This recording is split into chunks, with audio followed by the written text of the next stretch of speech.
الحمد لله حمدا كثيرا طيبا دائما ابدا، والصلاة والسلام على حبيبه المصطفى وعلى آله وأصحابه ذوي الجود والعطاء والصدق والصفاء. أما بعد، فقد قال الله تبارك وتعالى في القرآن العظيم والفرقان الحميد: أعوذ بالله من الشيطان الرجيم، بسم الله الرحمن الرحيم. يريدون ليطفئوا نور الله بأفواههم والله متم نوره ولو كره الكافرون. آمنت بالله، صدق الله المولانا العظيم، وصدق رسوله النبي الأمين المتين المكين الكريم، ونحن على ذلك لمن الشاهدين والشاكرين، والحمد لله رب العالمين. سرور کہوں کہ مالک و مولا کہوں تجھے، سرور کہوں کہ مالک و مولا کہوں تجھے، باغ خلیل کا گل زیبا کہوں تجھے، باغ خلیل کا گل زیبا کہوں تجھے. اللہ رے تیرے جسم منور کی تابشیں، اللہ رے تیرے جسم منور کی تابشیں، اے جانے جاں میں جانے تجلا کہوں تجھے، اے جانے جاں میں جانے تجلا کہوں تجھے. لیکن رضا نے ختم سخن اس پہ کر دیا، لیکن رضا نے ختم سخن اس پہ کر دیا. خالق کا بندہ خلق کا آقا کہوں تجھے، خالق کا بندہ خلق کا آقا کہوں تجھے، سرور کہوں کہ مالک و مولا کہوں تجھے. اور ڈاکٹر اقبال نے کہا تھا، محمد کی محبت دین حق کی شرط اول ہے، محمد کی محبت دین حق کی شرط اول ہے، اسی میں ہو اگر خامی تو سب کچھ نامکمل ہے، اسی میں ہو اگر خامی تو سب کچھ نامکمل ہے. عزیزان ملت اسلامیہ، خطبہ مسنونہ کے بعد میں نے جس آیت کریمہ کی تلاوت کرنے کا شرف حاصل کیا ہے، آئیے اس کے متعلق کچھ عرض و معروض سے پیشتر ہم تمامی حضرات گنبد خضرا میں آرام فرمانے والے آقا کی بارگاہ اقدس میں ایک بار عقیدت و محبت کے ساتھ درود پاک کی ڈالیاں نچھاور کر لیں. پڑھے بلند آواز سے اللہم صلی علی سیدنا شفیعنا حبیبنا نبینا و مولانا محمد وبارک وسلم صلاۃ و سلاما دائما علیک یا رسول اللہ وعلی آلک و اصحابک یا حبیب اللہ صلی اللہ تعالی علیہ وسلم.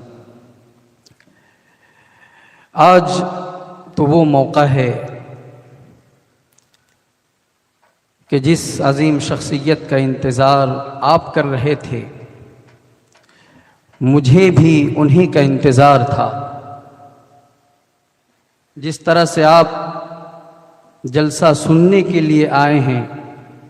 میں بھی سننے کی ہی نیت سے آیا ہوں. میں تو گاہے بگاہے بولتا رہتا ہوں، لیکن آج مجھے خود عالم اسلام کی وہ عظیم ترین شخصیت کا پرمغز خطاب اور بیان سننا ہے، لہذا بڑا ہی مختصر سا وقت لوں گا. اللہ تبارک و تعالی نے قرآن پاک میں ارشاد فرمایا،